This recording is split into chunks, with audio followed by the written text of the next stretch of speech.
Good morning, 12th class. That is social environment. In previous video, we have started a topic that is macro environment and dimensions of macro environment. 5 dimensions were there. The one is political, the second one is economic, third one is social, fourth one is political and technological.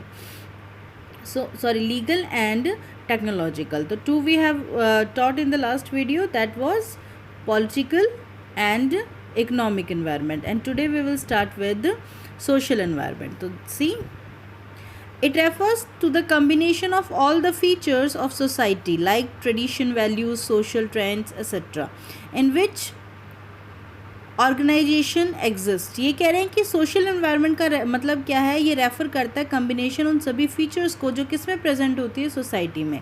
एक society में क्या क्या चीज़ें होती हैं, वहाँ के traditions, values, social trends, ये सारी चीज़ें कंबाइन करके क्या बनाती है सोसाइटी को.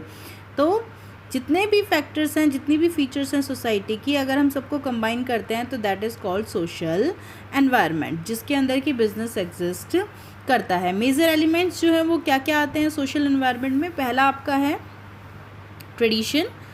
Those are the social practices that have latest from the decade such as Diwali, Guru Parv etcetera. ये कह रहे हैं कि ये जो है हमारी वो प्रैक्टिसेस है. ट्रेडिशन का मतलब वो प्रैक्टिस, यानी कि जिसे हम सालों यानी कि बहुत दशकों से यानी कि डिकेड से क्या कर रहे हैं, यूज़ करते हुए आ रहे हैं या सेलिब्रेट करते हुए आ रहे हैं. जैसे फेस्टिवल्स है, दिवाली है, होली है, गुरु पर्व है, पोंगल है. तो हमारे देश में अलग अलग स्टेट्स में जो हैं ये जो फेस्टिवल्स हैं ये आप कह सकते हो डिकेड से जो है वो क्या होते आ रहे हैं, सेलिब्रेट होते आ रहे हैं. तो these are called tradition. Second is values. These are the moral values prevailing in the society like freedom. ये कह रहे हैं कि ये वो मोरल वैल्यूज़ हैं जो आपको अवेलेबल होती है कहाँ पे, जिन्हें प्रिविलेज किया जाता है सोसाइटी के अंदर, जैसे कि फ्रीडम. ठीक है. It is also privilege of every person that every one is freedom, every one is free, but it's just a privilege not a right. मतलब अगर ये नहीं है कि आप फ्री हो तो you can do anything. ठीक है. You have to be limited in your कह सकते हो limitations, but you are free for take decisions. The next is social trend. These are the general changes or development in the society like health, fitness trend, etc. ये कह रहे हैं ये जो है जनरल चेंजेस हैं जो जब सोसाइटी डेवलप करती है तो उसके साथ साथ जो जनरल चेंजेस होते रहते हैं that is called social trend. जैसे आजकल जो है वो हेल्थ का, फिटनेस का बहुत ज़्यादा ट्रेंड है और सभी लोगों में मिलता है, ज़्यादातर लोगों में मिलता है, इसलिए इसको हम क्या कहते हैं, सोशल ट्रेंड. तो these are the major element of social environment. Now come to next, that is technological environment. It refers to the innovations relating to various business activities. Technological changes bring something new and better for customers. ये देखो ये कह रहे हैं कि technology का मतलब क्या है, refers to the innovation relating to various business activities. Business की जितनी भी एक्टिविटीज़ परफॉर्म होती है, चाहे वो प्रोडक्शन हो, मार्केटिंग हो, उन सब में क्या करना, नई नई इनोवेशंस करना, नई नई जो है वो टेक्निक्स लेके आना ताकि कस्टमर्स के लिए ज़्यादा बेनिफिशियल हो. ठीक है. वो कस्टमर को अट्रैक्ट कर सकें. उन सारी चीज़ों को हम क्या कहते हैं, technological environment. They may create threat for some business and offer opportunities to the others. ये कह रहे हैं कि ये जो थ्रेट्स हैं, अपॉर्चुनिटीज़ हैं, ये क्या करती हैं कुछ लोगों के लिए. तो मतलब ये जो टेक्नोलॉजी में चेंजेस आते हैं वो कुछ लोगों के लिए थ्रेट का काम करती हैं, लेकिन कुछ बिजनेस के लिए वो क्या बन जाती हैं, अपॉर्चुनिटीज़. मेजर जो एलिमेंट्स है टेक्नोलॉजिकल एनवायरनमेंट के वो क्या है, discovering new ways of producing goods and services. Goods and services को प्रोड्यूस करने के नए नए तरीके खोजना. Discovering new methods of operating business को ऑपरेट करने के लिए क्या करना है, नए नए जो मेथड्स हैं उनको डिस्कवर करना, जिससे एफिशिएंसी जो है बिजनेस की that can be increase, time जो है दैट कैन बी सेव. तो उसके लिए न्यू टेक्निक्स को क्या करना, एमर्ज करना, या आप कह सकते हो डिस्कवर करना. Now come to next, impacts क्या आते हैं टेक्नोलॉजिकल एनवायरनमेंट के. With the invention of TV in the market, the cinema hall and the radio industry face a loss. ऐसा हुआ.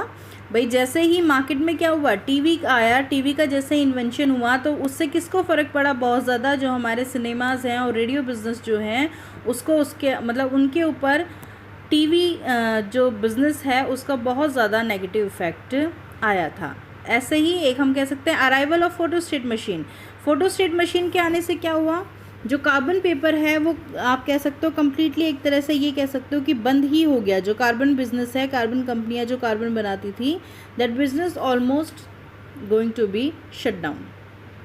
ठीक है, तो these are the technological effect. Next, legal environment. It refers the sum total of all the acts passed by the government, judgments of the court and decisions rendered by the various commissions and agencies in the country।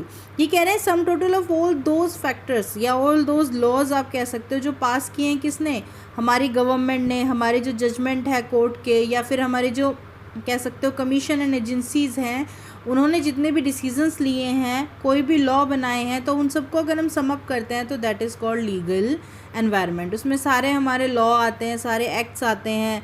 ठीक है, अब major जो है वो क्या है, elements इसके, the act और legislation pass by the government. सबसे पहले तो वो एक्ट और वो लेजिस्लेशन जो हमारी गवर्नमेंट पास करती है।